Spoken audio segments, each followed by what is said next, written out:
नमस्कार साथियों, आज हम सुनने वाले हैं think and grow rich book का चैप्टर 5 अमीर बनने की ओर उठाएं चौथा कदम। विशिष्ट ज्ञान।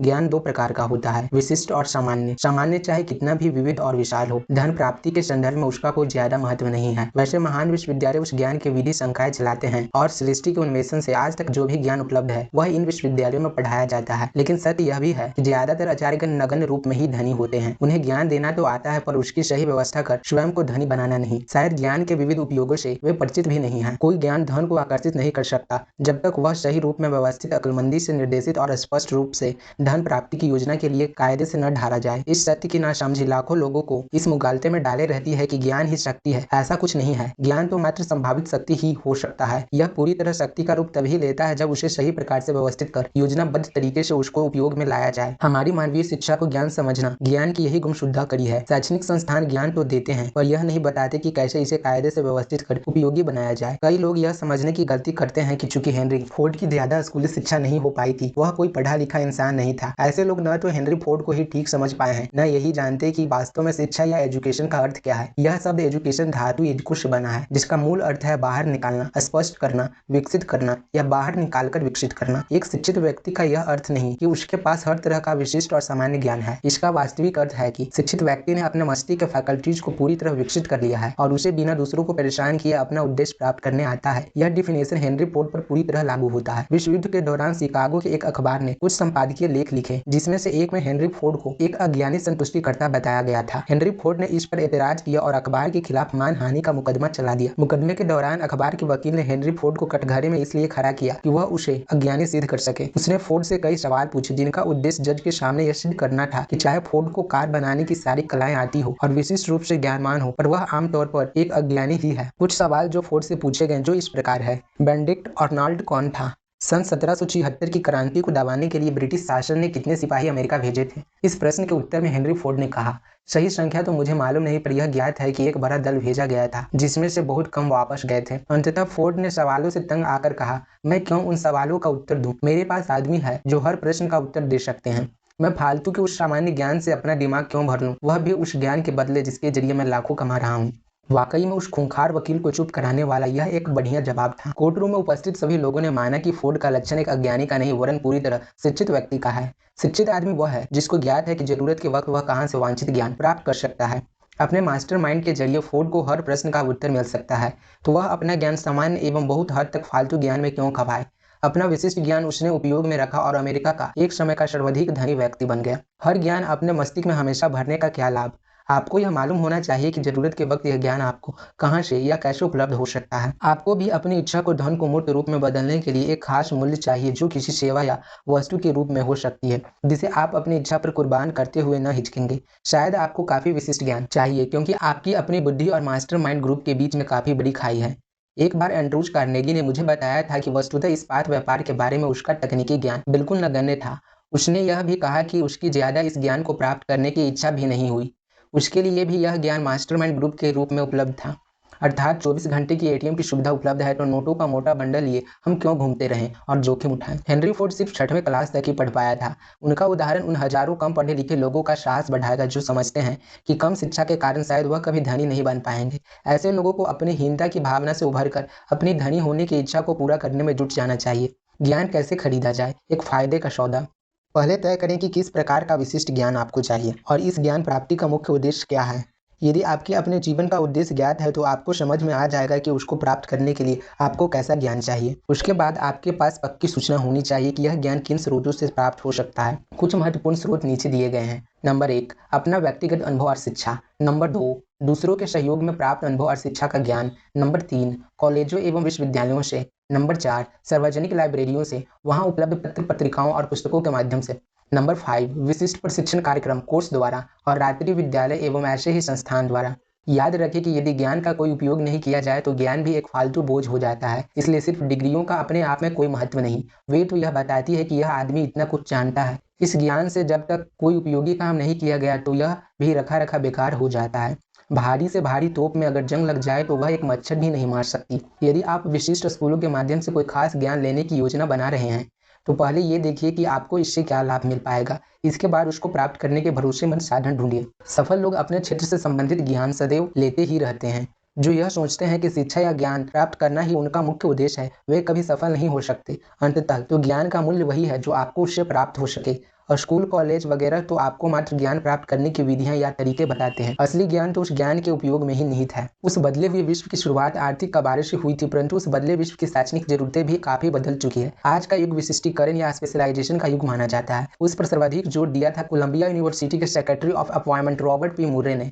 उनका निष्कर्ष नीचे उद्धृत है। वे विशेषज्ञ जिनकी सबसे अधिक मांग है। ज्यादातर कंपनियां उन प्रत्याशियों की मांग करती है जिन्होंने किसी न किसी क्षेत्र में विशिष्ट योग्यता अर्जित की हो, जैसे सांख्यिकी, भवन निर्माण, लेखाकरण, रसायन शास्त्र तथा ऐसे ही क्षेत्रों के उच्च कुशलता वाले कर्मठ व्यक्ति। वे लोग जो अपनी पढ़ाई में भी ठीक ठाक रहे हैं तथा दिन में हर समूह के साथ घुलने मिलने की तहजीब हो, ऐसे लोगों की मांग औरों से निश्चित ज्यादा रहती है, क्योंकि उनका हर एक के साथ निर्वाह हो जाता है। श्री मुर्रे के अनुसार बहुत मेधावी और अपने विषय में सदा प्रथम रहने वाले प्रत्याशियों की कंपनियां ज्यादा मांग नहीं करती, क्योंकि उन्हें उच्च शैक्षणिक योग्यता वाला आदमी नहीं वरन एक हर तरह से काबिल आदमी चाहिए। श्री मुर्रे को एक बड़ी कंपनी ने अपना मांग का हवाला देते हुए लिखा, हमें वे लोग चाहिए जो प्रबंधक के काम में असाधारण प्रगति प्राप्त कर सकें।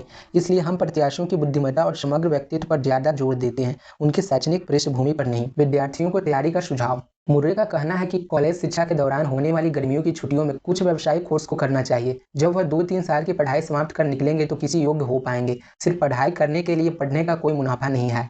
आज के शिक्षण संस्थानों को यह व्यवहारिक बात समझ लेनी चाहिए कि आज का युग विशेषज्ञता का है। अतः इन संस्थानों को चाहिए कि पेशे संबंधी शिक्षा पर ज्यादा जोर दे। इस संदर्भ में नाइट स्कूल इत्यादि ज्यादा कारगर सिद्ध होते हैं। अपना काम करते हुए घर पर रहकर पढ़ना या पत्राचार स्कूलों के माध्यम से वांछित जानकारी प्राप्त करना एक अच्छा स्रोत हो सकता है। जब तक किसी योग्यता को प्राप्त करने के लिए मेहनत नहीं की जाएगी, तब तक उस योग्यता की कदर नहीं हो पाएगी। इस संदर्भ में मेरा एक अनुभव काफी बोधकारी है। लगभग 25 वर्ष पूर्व मैंने एक पत्राचार के माध्यम से विज्ञापन सेवा का कोर्स किया था। उसके लगभग 8 से 10 चैप्टर पूरा होने के पश्चात मैंने पढ़ना बंद कर दिया, लेकिन वह पत्राचार स्कूल मुझे पाठ भेजता ही रहा। उसके अलावा वह कोर्स की फीस के लिए बिल भी भेजता रहा। कानूनी तौर पर तो मैं बाध्य था उनका भुगतान करने के लिए। मैंने सोचा कि जब पैसा देना ही है तो क्यों ना उसकी कीमत भी वसूली जाए, तो मैंने फिर पढ़ना चालू कर दिया। इस चाहे अनिच्छा से ही सही, मैंने वह कोर्स भी पूरा कर ही लिया। कोर्स करने के दौरान मुझे एक पाठ यह भी मिला कि जब गांठ से पैसा निकलता है तो उस काम की कीमत भी समझ में आती है।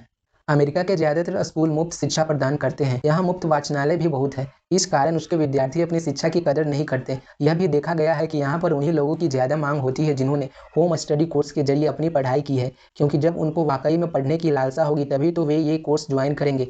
उससे मन में एक आत्म संयम का भाव आता है। ज्यादातर लोगों में एक कमी आमतौर पर आजकल पाई जाती है, वह है महत्वाकांक्षा की कमी। लोग अपनी शिक्षा प्राप्त कर नौकरी में लग जाते हैं बगैर यह सोचे कि आखिर वह क्या करना चाहते हैं, लेकिन उसके एवज में वे जो नौकरी करते हुए खाली समय में होम स्टडी के जरिए कोई कोर्स इत्यादि करते हैं, सदा अपने क्षेत्र के शिखर को छूते हैं, क्योंकि उनके पास एक महत्वाकांक्षा, कुछ कर गुजरने का जुनून है। इसलिए ज्यादातर ऐसे लोग जो पढ़ाई में बहुत अच्छे नंबरों से पास हो जाते हैं, आगे कुछ नहीं कर पाते।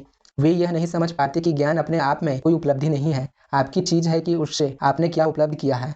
कई डिग्रियों का पुच्छल्ला आपको पढ़ा लिखा तो बना देता है, परंतु योग्य नहीं बना पाता। यह योग्यता सदैव ज्ञान से कुछ उपलब्ध करने में ही आती है। मंदी के युग में स्थितियां काफी बदल चुकी है और आर्थिक तंगी भी लोगों को मजबूर कर रही है कि वे अपनी आमदनी बढ़ाएं। यदि आप में कोई प्रतिभा है तो उसे बाजार में लाने से हिचकिचाएं नहीं। उस संदर्भ में मैं स्टुअर्ट ऑस्टिन बियर का उदाहरण देना चाहता हूँ। वह एक इंजीनियर थे जो भवन निर्माण कार्य करते थे, लेकिन मंदी ने उनका काम बहुत समेट दिया था। उन्होंने अपने पेशे की घटती मांग को देखकर अपनी लाइन ही बदलने का प्रयास किया और देखा कि उन्हें कानून में रुचि है। उन्होंने एक कानून पढ़ाने वाले संस्थान में दाखिला लिया और अपनी प्रतिभा को जागृत करते हुए बार एग्जामिनेशन पास कर डल्लास में अपनी प्रैक्टिस प्रारंभ कर दी। जैसे कि उनको उम्मीद थी कि उनकी वकालत खूब चलने लगी और वह डल्लास टेक्सास के एक नामी वकील हो गए। फिर तो यह हाल हुआ कि काम की अधिकता के कारण वे लोगों का काम अस्वीकार भी करने लगे थे। कहाँ कुछ वर्ष पूर्व उनको लगता है कि वे बेकार हो जाएंगे। जो लोग यह कहकर ऐसा बदलाव से बचते हैं कि अब बुढ़ापे में मैं क्या काम बदलूंगा या मेरी पारिवारिक स्थिति ऐसा नहीं है, उनको मैं बताना चाहता हूं कि जब मी बियर ने अपनी लाइन बदली थी वह 40 के पार जा चुके थे। अतः यह सिद्धांत काफी कारगर होता है कि सही वक्त पर सही ज्ञान खरीदना भी घाटे का सौदा नहीं है। ऐसे कई उदाहरण दिए जा सकते हैं। याद रखें, पहले आपके मन में विचार आना चाहिए और फिर अपनी काबिलियत देखकर योजना बनाएं और अपनी कल्पना से उसे कार्यान्वित करने का प्रयत्न करें। सफलता आपके कदम चूमेगी। यदि आपकी इच्छा शक्ति दृढ़ है तो हर स्थिति में आप अपना रास्ता निकाल सकते हैं। पुरानी कहावत भी है कि जहाँ चाह है वहाँ राह है। इस संदर्भ में एक अन्य तथ्य पर मैं जोर देना चाहता हूँ कि प्राय सफलता और असफलता आपकी आदत का भी प्रतिफल होता है। बचपन से यह आदत डालनी चाहिए कि असफलता किसी कीमत पर स्वीकार्य नहीं है। ज्यादातर लोग आगे इसलिए नहीं निकल पाते क्योंकि उनकी आदत बन जाती है नंबर 2 या नंबर 3 की पोजीशन स्वीकार कर लेना। यह ठीक है कि प्रतिभा का अपना योगदान होता है, परंतु प्रयत्न को कभी कमतर करके नहीं आंकना चाहिए। संसार में दो तरह के लोग होते हैं, प्रतिभावान और प्रतिभा रहित या कम प्रतिभा वाले। यदि विश्व इतिहास में उदाहरण देखें तो मालूम पड़ेगा कि सिर्फ प्रतिभा के दम पर सफल होने वाले नगण्य ही होते हैं। अधिकतर महान व्यक्ति वे ही माने गए हैं जिनमें प्रतिभा तो थी, उन्होंने उस प्रतिभा को पूरी तरह उपयोग में लाने का प्रयत्न भी किया था। क्या एडिसन या हेनरी फोर्ड से ज़्यादा प्रतिभावान उस समय के संसार में नहीं थे? कई रहे होंगे, परंतु न उन्होंने अपनी प्रतिभा को पहचाना, न उनके अंदर विचार पैदा हुआ कि उसको भुनाए, और न उन्हें स्वतः प्रेरणा प्राप्त हो पाई कि वह संसार में नंबर 1 बने। ऐसे लोग अपनी परिस्थितियों से समझौता नहीं करते, उसको अपनी इच्छा शक्ति से अपने अनुकूल ढाल लेते हैं। इस संदर्भ में मैं डैन हेल्पिन का ज्वलंत उदाहरण रीडर्स के सामने रखना चाहता हूँ। अपने कॉलेज के दिनों में वह 1930 की मशहूर national championship Dame football team का मैनेजर था। तब यह टीम स्वर्गीय न्यूटो रॉकने के निर्देश में काम करती थी। फुटबॉल टीम के इस कोच ने एक ही पाठ सीखा था, अस्थायी हार को कभी असफलता मत समझो।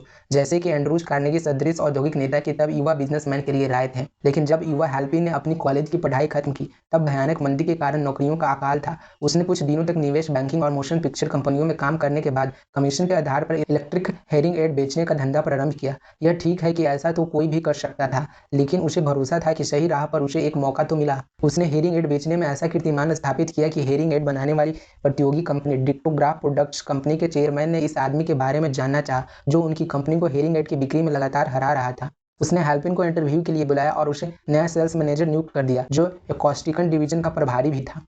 इस नए मुलाजिम की परीक्षा लेने के लिए उसकी नियुक्ति के फौरन बाद मिस्टर एंड्रूज 3 महीनों के लिए फ्लोरिडा चले गए और हेल्पिन को अकेला छोड़ गए कि तैरो या डूबो, पर वह डूबा नहीं और न्यूटन रोकने की राय से इत्तेफाक करता रहा। दुनिया विजेता की ही कदर करती है, हारने वालों की तरफ देखने की भी फुर्सत नहीं। हेल्पिन ने ऐसा चमत्कार दिखाया कि 6 महीनों में ही वह उस कंपनी का जनरल मैनेजर हो गया। यह कहना मुश्किल है कि उसमें मिस्टर एंड्रूज की परीक्षा का कितना योगदान था। उन्होंने हेल्पिन को मौका दिया अपनी कल्पना का पूरा आयाम दिखाने का, और हेल्पिन ने यह सब अपनी वीरता, लगन और कल्पना से कर दिखाया। इस उदाहरण का मूल मंत्र यही है कि परिस्थिति को हम वश में कर सकते हैं अगर हम वाकई ऐसा चाहते हैं। इस उदाहरण में साथ या परिवेश का भी महत्व नहीं नकारा जा सकता। मैं अपने पुत्र ब्लेयर की बात करता हूँ। उसे एक कंपनी उसके वेतन से 1.5 गुना वेतन देने को तैयार थी, जो उसको हेल्पिन की कंपनी देना चाह रही थी। पिता के रूप में मैंने उससे कहा कि वह हेल्पिन की कंपनी में ही ज्वाइनिंग कर ले, क्योंकि उसको एक ऐसे व्यक्ति का साथ मिलेगा जो परिस्थितियों को अपनी अनुकूलता में ढाल लेने का हुनर रखता है। यह एक बहुत बड़ी संपदा है और जीवन भर काम आती है। मूल अर्थ यही है कि यदि आपके पास कल्पना शक्ति है जिसके जरिए आप ज़्यादा मुनाफा पर काम कर सकते हैं, तो उसको जरूर कीजिए। तली में पड़ा रहना कभी सुखद नहीं होता। आगे बढ़िए और नई से नई बुलंदियों पर अपना परचम लहराते रहिए।